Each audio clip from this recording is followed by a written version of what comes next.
Trump spars with Macron as Air Force One lands in France. President Donald Trump picked a fight with French President Emmanuel Macron over European defense just as Air Force One landed in France on Friday. President Macron of France has just suggested that Europe build its own military in order to protect itself from the US, China and Russia. Very insulting, but perhaps Europe should first pay its fair share of NATO, which the US subsidizes greatly, Trump tweeted minutes after landing in France. He is set to spend the weekend in Paris to commemorate the centennial of the end of World War I. Tuesday on Europe 1 radio, Macron called for a real European army within the European Union, according to AFP.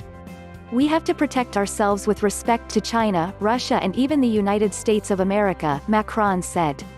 Macron also suggested that since the start of Trump's presidency, the US has been seen as a less reliable ally.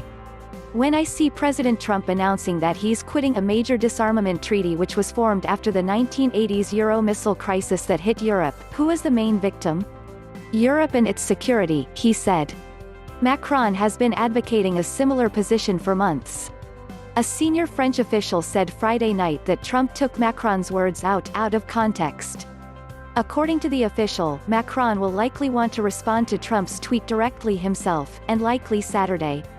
The official, though, clarified the language Macron used, saying that the French leader did not mean he wanted a European army but better coordination and funding of Europe's already existing resources.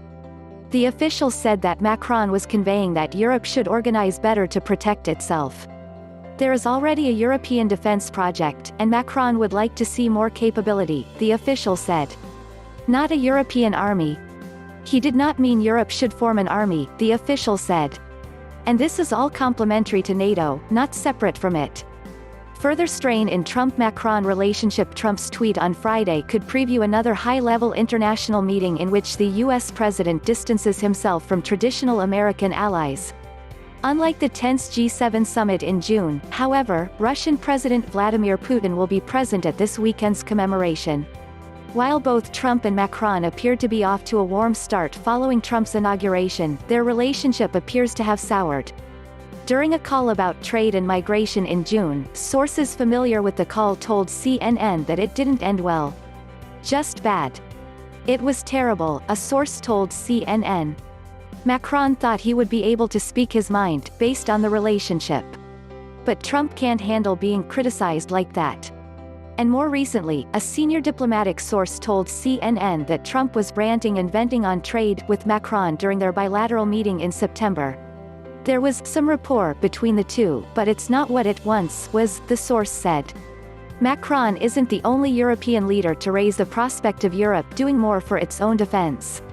EU President Donald Tusk made a similar suggestion in May after Trump had pulled out of the Iran deal and the Paris Climate Agreement, threatened a series of trade disputes with Europe and constantly criticized NATO. Europe must do everything in its power to protect, in spite of today's mood, the transatlantic bond. But at the same time we must be prepared for those scenarios, where we will have to act on our own, Tusk said. Tusk also said that the EU should be grateful to Trump because, thanks to him, we have got rid of all illusions. Looking at the latest decisions of President Trump, someone could even think, with friends like that, who needs enemies?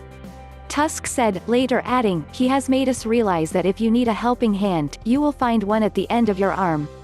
Trump's tweet on Friday continues his oft-repeated misunderstanding of the way NATO works.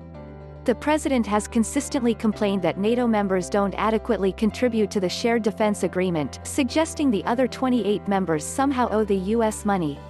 Actually, all alliance members commit to spending 2% of their GDP on defense. While few have reached that threshold, most members have increased spending in recent years and are nearing the suggested level of spending.